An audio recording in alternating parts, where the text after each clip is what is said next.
Hello everyone, my name is Timothy Roberts and I'm the professor of saxophone at Shenandoah Conservatory in Winchester. I'm here today to help you with your District 11 saxophone audition music. This year it is Etude number 5 called Set C from your Etude book. We're going to play this Etude for you, give you an example of what it can sound like, and then we will talk a little bit afterwards about some tips to help you play better. So this is Etude number 5, the excerpt from Etude number 5.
Okay, so let's talk about this etude a little bit.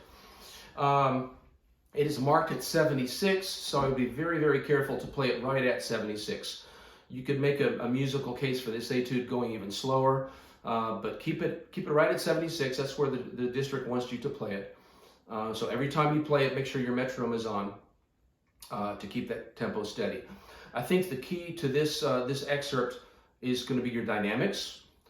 Just make sure that you do everything that's indicated dynamically on the page.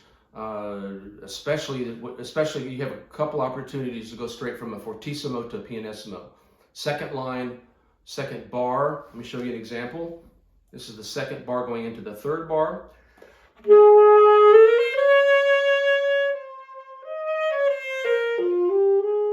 you go to a fortissimo, subito pianissimo on the third bar, with a hairpin crescendo going up and then back down in the third bar.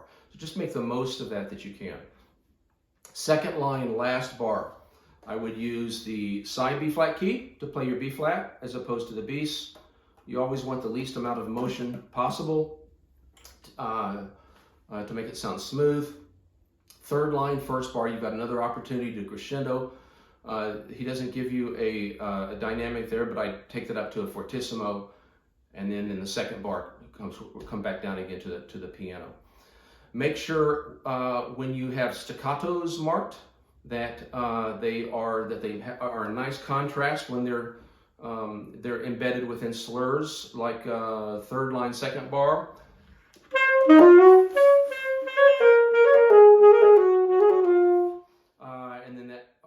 And then in the fourth line, at the end of that fourth line, last bar, same thing. Keep them nice and tight. Next two bars after that are the same. Also fourth line, opportunity for a big crescendo and a decrescendo, and then a big crescendo up within 3 bars there. So make sure you do those. Make sure that you also come when you have a 16th note on the second beat tied to the first beat. Make sure your rhythm is really good. Beep, ba ba ba bum. Subdivide that 16th note coming on the second beat. Same thing in the sixth line with both the subdivision of the second beat, 16th notes, and the staccatos. And then in the very last bar, you've got the triplets. You've got a rallentando on that fourth beat, going into the B flat on beat 1. So that's interesting. They want you to go all the way to the B flat, because that actually is the first note of the return to the main theme from the beginning. So if you were playing this etude all the way through, you would breathe at the end of those triplets. Okay,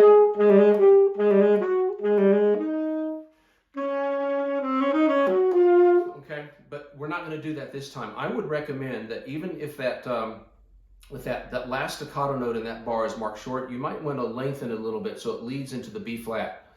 We're changing the purpose of the B flat now to be the last note of the piece instead of the first note of the next theme. So let me show you what I mean.